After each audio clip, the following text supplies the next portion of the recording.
License and registration, please. What seems to be the officer problem? Number 20. I am Lord. Because there's fishnet stockings inside your jeans? In my jeans. Randy? Do you have something to tell me? Yeah. A season 18 episode revealed that Randy has been living a double life as both Randy Marsh and pop star Lord. I started singing while I was in there, and then I started writing things down. It all started when he wanted to use the women's bathroom, but became a superstar in the process.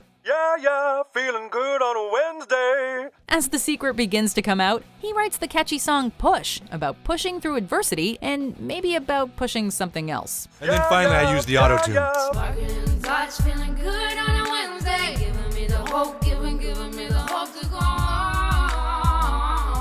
The gag runs throughout the 18th season, with Sia making a guest appearance as the edited voice of Lord. The real-life Lord herself even praised the portrayal and the episode's themes of transgender acceptance. Yeah. Unload, yeah. It's absurd, hilarious, and everything we've come to expect from Randy Marsh. No. Randy? I thought you were at the grocery store. Number 19. Managing the space cache. Who knew a miniature car would cost Earth so much trouble? Randy decides to help Stan build his Pinewood Derby car with a little help from the Large Hadron Collider. When the car blasts off the track and hits light speed, it gets noticed by an alien criminal who visits Earth. Randy hilariously ping-pongs between his efforts to appease the alien and keeping his secret about cheating at the Derby. Dad, you know we can't make the car go as fast as before with only the approved Pinewood Derby kit. Yeah, thanks, Stan, I know that. Well, we have to tell him we used something outside the kit. Do you have any idea how stupid that will make us look? But it's only when he and the others stumble upon the space cache that things take an even crazier turn. Every time the alien police show up to inquire about it, we witness Randy's terrible attempts at concealing the truth. We had some images done of your planet, and it appears that one of your poorer countries, Mexico, has built 32 new hospitals and 7 water parks in the last 4 days. Oh. Yeah, Mexico. Yeah, all of us other countries chipped in and gave Mexico some aid. Add in his discussions with other country leaders on how to use and split the cash, and you are in for some great laughs. Number 18. Don't be stupid. You'll freeze to death. The economy isn't going to matter the day after tomorrow. With all of Randy's wackiness, it's easy to forget that he's actually a geologist. After Stan and Cartman destroy a nearby dam, causing a flood, it's revealed that a global warming catastrophe will happen 2 days before the day after tomorrow. We didn't listen! If only people had listened. The town begins to panic that the weather outside the community center has reached an unreal low, but Randy bravely heads out into the dangerous terrain along with Gerald and Steven. Steven! We've got to keep moving! We're in deep hypothermia, all of us! Naturally, he's bundled in layers in the perfectly average weather, believing himself to be feeling hot due to hypothermia.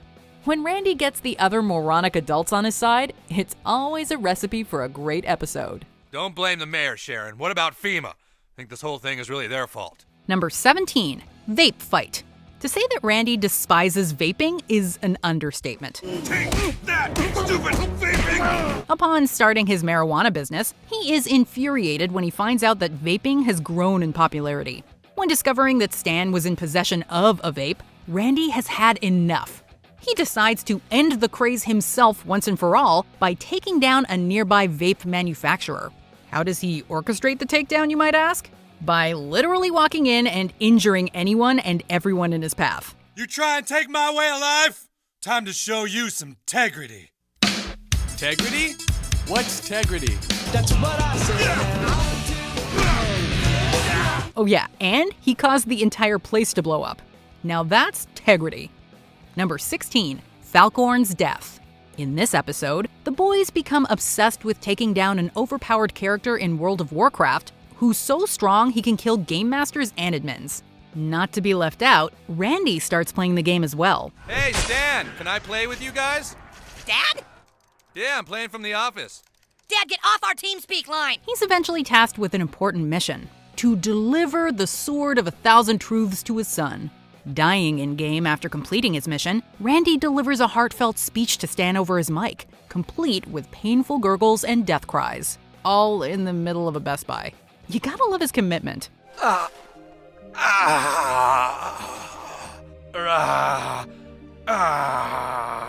Number 15. I'm so startled. That's the TV in our living room, still showing commercials right now. What do you think about the television, Shelley? When Randy gets a video camera, he becomes a little overzealous. Okay, he gets a lot overzealous. You excited about dinner, Shelley? Though at first he's just recording everything that happens in the house, he takes it to Randy levels of ridiculous when he refuses to put the camera down during a giant guinea pig attack. Oh, God. I'm so startled. Hilariously parodying found footage horror films, he documents the event and repeatedly declares how startled he is, with an iconic line. Randy, will you put down that camera? We need to figure out what to do. I don't know what to do. I'm so startled. His antics are once again the highlight of the two-part episode, and it just goes to show that allowing Randy to be his obnoxious self is always a recipe for great comedy. Give a little peace sign, Shelley. Oh, I know. Hold out your palm so it looks like you're holding the Guineasaurus Rex. Number 14. Randy gets indigenous. Randy's attempt to get Christopher Columbus's name removed from as many things as possible hits a snag when people discover he used to be really into Columbus. Here's you dressed as Columbus at a formal dinner, and here's you dressed as Columbus at a football game, and you as Columbus on St. Patrick's Day. Look, I was younger. We were all younger. To counter this, he does what any rational person would do, and makes out with a Native American man before swabbing his mouth for DNA to discover his ancestry. Turns out I'm not totally white. I'm also part Northern Asian and even some Kurdish. I'm a victim of oppression. Unfortunately for him, the man becomes infatuated with him as he tries to hide a secret, ultimately failing, while learning that he is 2.8% Neanderthal. Are we sure it isn't 100%? The Earth wasn't big enough for Neanderthals, so your ancestors just got rid of them, huh? What the hell with all of you? Number 13. Being in a boy band. It turns out that long before Randy became Lord, he had a whole other music career. Upon hearing that his son wants to start a boy band with his friends, Randy is adamant about not letting Stan go through with it. After smashing a cabinet in the living room, we learn about Randy's sad history and find out that he was a member of the Ghetto Avenue Boys. The fact that this oddball geologist was once a super rich and famous music star is funny in and of itself. What you've got is it. Now give it to me, cause. Unfortunately, his career doesn't last long. Before you know it, he loses everything, as shown by a hilarious montage. They said that after all the money we had made, we were in debt to the studio, so they towed my car. See ya. The women all left. See ya! And they took it back to my house. See ya. We feel for Randy, but we can't help but laugh. Number 12. The Hare Club for Men. Can I ask a question? Why do we do this? What do you mean, why do we do this? It's Easter! Right, so why do we color eggs? Have you ever asked yourself what the Easter Bunny has to do with Jesus? This season 11 gem of an episode did with hilarious results. We learn that St. Peter was actually a rabbit, and Randy is a member of the Hare Club for Men, a secret society that protects the truth about Easter. All hail the cute rabbit Snowball! Hail Snowball! The hilarity of this episode is entrenched in the entire story around rabbits and religion. It's difficult for viewers to contain their laughter upon witnessing Randy's serious tone when it comes to Easter, especially while he's wearing a pair of rabbit ears. Stan, you don't seem to understand how serious this is. Randy's insistence on sticking to his guns just makes the episode one of our favorites. Number 11. I thought this was America. How much was bail this time? $100, no big whoop. Boy, you really beat the crap out of that conifer, Dad. When Stan's Little League team reluctantly dominates baseball season, Randy's storyline parodies sports films by working his way up the fighting dad circuit. Come on, let's go! I'm right here! At every game, he starts a fight with a father from the opposing team and is promptly arrested, even though this is America. What, is this a communist country or something? I thought this is America! Despite feeling discouraged about fighting the Bat Dad at the state championship, Sharon inadvertently inspires him to continue. You want to break me down? You want to hear me say it? I'm scared! He has the fight of his life with the Bat Dad, unintentionally saving the day by getting the game thrown and keeping the kids from playing any more games. Once again, his stupidity saves the day. I didn't hear no bell. Number 10. Are they zombies or homeless people? Do you have any change? Those are 5 words Randy Marsh became terrified of. No! I don't have any change! As the town of South Park's homelessness problem worsens, Randy survives being trampled by escaping to the top of a building. In fact, the whole thing starts to become reminiscent of a zombie apocalypse. It's from this we get a series of funny moments where Randy treats certain individuals as he would the undead. You have to let them in, Randy. There isn't enough food for more people up here! Refusing to help some of them, Randy's extreme actions fall right in line with that of a zombie apocalypse survivor. The humor is far darker than we're used to seeing with this character. Sit down, Glenn! Randy, you can't just sit down! Number 9, The Obama Party. Yes, I can! Yes, I can! When Barack Obama won the 2008 election against John McCain, Randy was pretty stoked. So much so, in fact, that he leads a raucous party of ecstatic Obama supporters through the streets of South Park, putting an Obama spin on songs like Celebration, Mandy, Hey Mickey, and even Who Let the Dogs Out. Celebrate good Obama, come on! It's Obama, Obama. As the night wears on, he grows more and more drunkenly belligerent, believing his actions no longer have consequences thanks to the election. He parties himself directly into the hospital and out of a job, at which point he disavows his beloved president-elect. God damn it! Obama said things would be different! It's Randy at his most excessive, and we wouldn't have him any other way. Can someone help us? My little brother fell out of the window! Number 8, obsessing over Wal-Mart. If I go down there now, there won't be anybody else there. I can have all the bargains to myself. The town of South Park is overjoyed when a Wal-Mart comes to town with its low-priced goods. But no one is more excited than Randy. Yeah. It haunts his dreams until he visits the store at night. And there's nothing more priceless than Randy calling to Stan to show him his new glitter stickers. They were only 99 cents for 15 of them. I couldn't resist. They were only 99 cents. And when it seems like the crushingly monopolized store is taking over, he becomes even further entrapped as he starts working at the Walmart. Dad, what are you doing? You get a discount working here. 10%.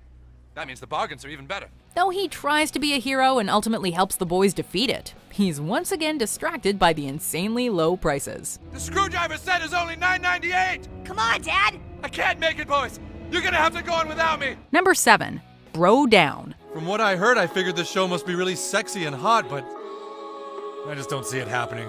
Inspired by Matt Stone and Trey Parker's own work on Broadway, this episode follows Randy as he writes a musical, after apparently discovering that these productions can make some women become, well, physically amorous. I took my girl to see that show last week. Got the best Hummer of my entire life afterwards.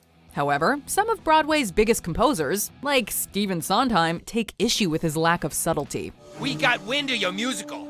Just what the hell do you think you're doing?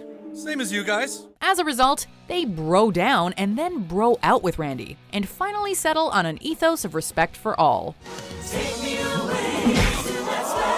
But the climax comes when he clumsily crashes a performance of Wicked as Spider-Man, resulting in some hysterical destruction. Randy's musical, the name of which we cannot repeat here, is truly the stuff that Tonys were made for.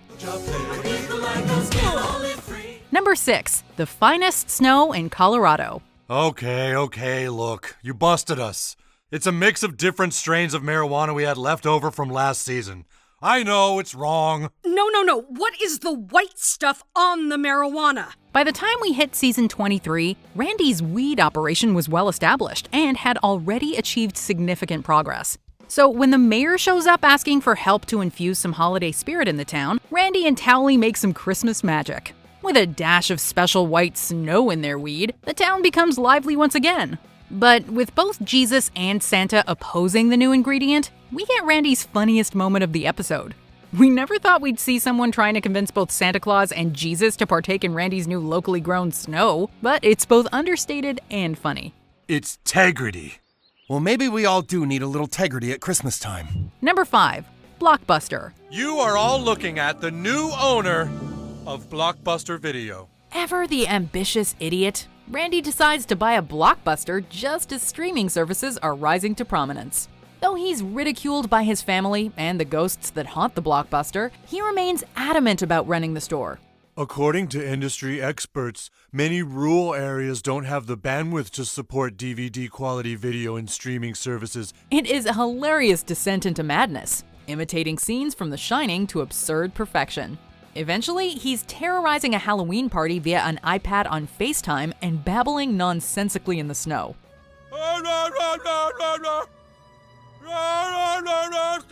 By the end, he's been frozen outside the video rental store a la Jack Torrance, but at least he got some chicken McNuggets out of it. What do you want for McDonald's? Chicken nuggets. Number 4, Randy becomes that guy. Are we even allowed to laugh at this? In this season 11 episode, Randy's visit to Wheel of Fortune goes off the rails in the worst way possible. Oh. Ooh. Oh, naggers, of course. Mistaking the word naggers for something far more racially charged, Randy's life is turned upside down. From apologizing to Jesse Jackson to being attacked by some countrymen, you want to laugh at his misfortune, but parts of us also feel a little guilty. The contrast of these two feelings helps drive home the episode's strong point about the view of racism in today's world. Who would have thought you could smile and cringe at the same time? Hey, what do you think you're doing? I just need some aspirin. You aren't welcome in this store. Number 3, the biggest crap. Gross, Dad. Sick! All right, will you flush the toilet now? What would a South Park list be without the events that transpired in more crap? Sharon, you gotta come see this. Randy couldn't be prouder of his enormous crap, calling the European Fecal Standards and Measurements Office to confirm that it is indeed the world's biggest. Unfortunately for him, Bono immediately steals his thunder with an even bigger crap. But Randy persists. With a diet of P.F. Chang's, he manages to curate a crap even bigger than the original record, which, as it turns out, was Bono himself. It's the show at its best and grossest, managing to self-deprecate while also churning out plenty of laughs. What more could you expect from an Emmy-winning series? Number 2, Hippity Hop. Move over, Segway. The human space hopper is the new way around town. When KFC closes its doors in South Park, it's replaced by a marijuana dispensary. Randy's joy quickly turns sour as he learns his doctor won't prescribe it to him unless he has cancer. Well, so doctor, how do most people get cancer? Well, there's a lot of ways you can get cancer. Yeah, but what's the quickest way? The chuckles start when we see the ridiculous ways Randy attempts to get cancer. Just gonna get a little bit of cancer, Stan. Tell Mom it's okay. But when Randy and other men in town find themselves bouncing down the road using their bodies as space hoppers, the laughs turn hysterical. Throw in a great music choice and you have a recipe for on-the-floor laughs.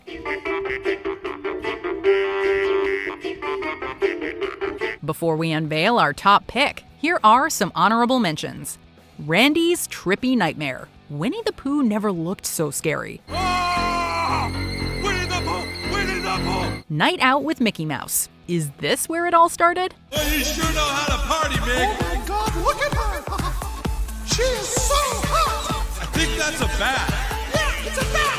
It's a mouse with wings! Obsessed much? Randy should stick to his day job. Cream free, cafeteria free, la la la la la free. Getting pulled over. This gem might be his most memorable one-liner. License and registration, please. What seems to be the officer problem? Number 1, the spooky ghost. When Randy packs the family up to head to California due to a town-wide internet outage, we get to see a different side of Stan's dad. Upon discovering an internet refugee camp, Randy is disappointed to learn that they only get 40 seconds each. Oh, how am I supposed to see internet porn that way? But for Randy, 40 seconds is simply not enough. Upon sneaking in to get access to the camp's computer, Randy gets unfettered access to the web, and finally finds a way to let himself go. What is that? Sounds like someone's being attacked by a tiger. Between the roars from the office and the reaction from seeing Randy in the chair, everything he does in this episode is pure comedy gold. Did you enjoy this video? Check out these other clips from WatchMojo, and be sure to subscribe and ring the bell to be notified about our latest videos.